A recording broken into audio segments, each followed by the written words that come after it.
What is going on, Locks Mob, and welcome back to the Locks DFS NHL Breakdown. I'm your host, Narang, and I'll be breaking down this 4-game main slate on DraftKings and FanDuel for Wednesday, February 20th. Before I get into that, just a few things. Make sure you guys like and comment on this video. It really helps with the traction of these videos. Means a lot as far as getting these promoted. And you will be entered into our weekly giveaway. As always, you guys already know the drill with that. To win a free season pass of your choice. Just make sure you're liking our videos, leaving comments, and we just go through and pick a random winner every week. And let's talk about that yesterday's slate. That was crazy. I think that's the first time in recent memory I can remember actually having to utilize that late swap in NHL with Connor McDavid, the best play on the slate, being ruled out with his game being the only game left to play. So the only pivot. And obviously I was in the members only chat, so make sure you guys are getting access into the members only chat, because that's where I was talking with all the members about how we're going to go about this pivots. On anywhere where you had to make like a 1v1 swap, the best swap was Ryan Nugent-Hopkins, which most people made. And then on FanDuel, we pivoted to Arizona just because some of our early guys were slacking, but they ended up picking it up. And then Arizona ended up winning, and we had Darcy Kemper because no McDavid. So it ended up being a pretty good night despite how crazy it was. But don't anticipate any late scratches tonight, but I hope I didn't just jinx it. So anyways, let's just get into this 4-game slate because it's actually a really, really nice slate. And as you can see, we have a Chicago-Detroit game, which oddly resembles that Chicago-Ottawa game that was 8-7 not that long ago. So anyway, since it is a 4-game slate, I'm just going to break down a few of my favorite plays at each position, at each price point, and just kind of talk about my general stance on each position. So starting at center, my general thoughts on center is that it looks like a pay-up for center day. For me personally, there's just not a ton of center value I like. I think the cheapest I'd probably go comfortably is Carl Soderberg here. Colorado jumbled their lines. We'll talk about that a bit. But it's just looking like a pay-up for center day. And the two guys I'm really interested in are McKinnon and Larkin up here at 7.3 and 7.2K. So let's talk about these Colorado lines. As you can see, I have it up on Daily Faceoff. We have no real definitive first line, but I'm going to call whatever line Nathan McKinnon's on the first line. So the first line of McKinnon, Alexander Kerfoot, and Sven Andrighetto. It is my top target, and I think it's nice that you can stack McKinnon and his line mates for cheap. The big thing in this is I don't anticipate this lasting too long. It could very well just last like one series, like one shift, or maybe at most even a period. And then they go back to the McKinnon, Landeskog, Rantanen line. So the way I'm kind of viewing Colorado is target McKinnon because he is the sole driver of that line, or sole driver of that team when they split up their lines like this, the best player, and target some of his cheap line mates for value. Not really looking at Landeskog, not really looking at Rantanen, just because we don't know that if they're going to play with McKinnon for sure, but McKinnon is sort of like line mate proof. So love paying up for him. Colorado has some heavy reverse line movement coming in their way. They opened at plus 111. They've received 31% of the bets, and now they're sitting at minus 110 versus Winnipeg. Winnipeg, a team that has allowed the 7th most high danger chances against since February 1st, and Colorado has generated their fair share of high danger chances despite not having the results to show for it.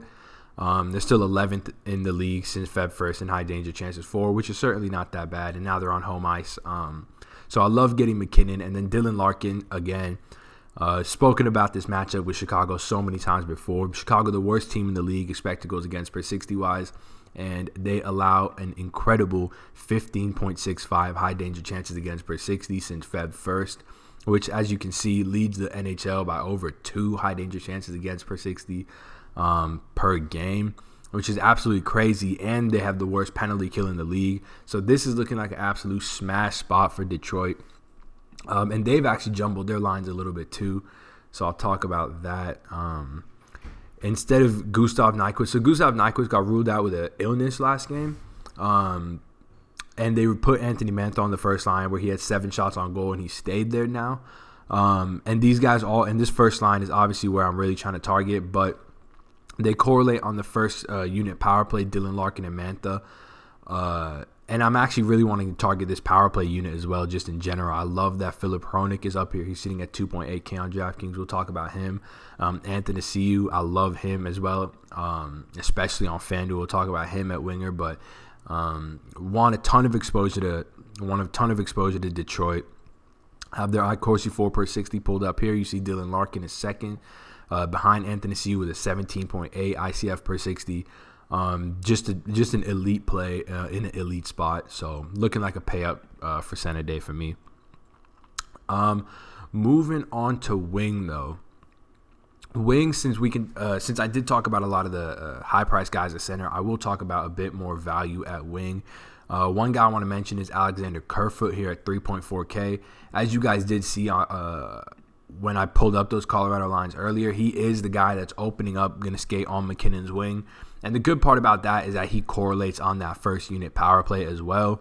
Kerfoot's a guy who actually has had fantasy value in the past. A guy that we've used before anytime he's been slotted up there with McKinnon or anytime he's gotten a run on the first unit power play. So super good spot for him. And I love his price on both sides. So he's definitely the value that I'm going to be looking towards. And then if you guys do want to pay up, or excuse me, let me talk. Okay. So the mid-price guy that I actually want to talk about, because I'm not going to talk about any more high-price guys because I did just talk about McKinnon and Dylan Larkin. The high-price guy I would want to pay up for is Patrick Kane, but I feel like that's kind of obvious just when you look at the high-price wingers on this slate. Patrick Kane, if you can afford him, is an elite play versus the Detroit team that's obviously we've targeted for expected goals against per 60, being one of the worst teams in the league for the entire season. So, but the one other spot I wanted to mention was Anthony Ciu. He is on that third line, which is so annoying that they haven't bumped him up yet. But as you guys saw, he leads Detroit in iCourse 4 per 60, 19.07. And if any of you have actually watched the Red Wings play, it feels like Andres Anthony Ciu gets like a couple breakaways every single game. That's how dynamic of a player he is.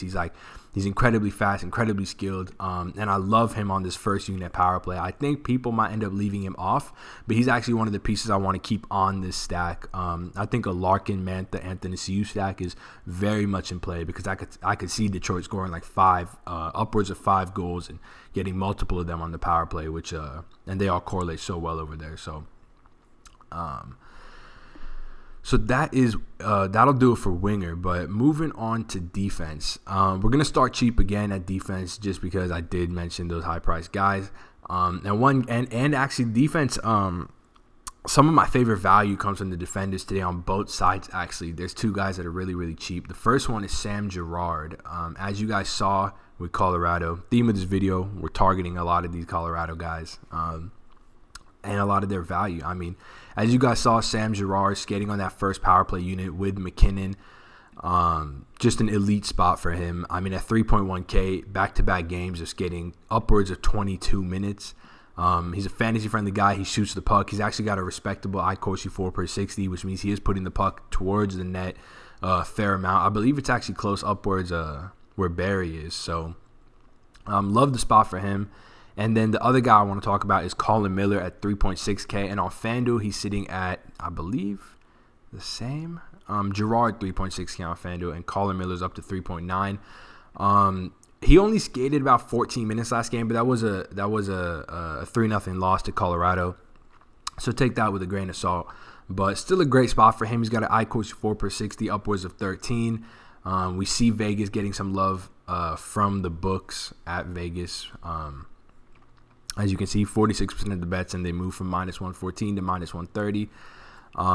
Not the best spot. I usually don't want to target Boston too heavy, but on a 4-game slate, and with the other game being versus a really good Islanders defense, I could see myself going with some Vegas pieces because they're just so cheap. For example, Colin Miller 3.6 on DraftKings, and if we go over here on FanDuel at wing, Brandon Peary is sitting at 3.6.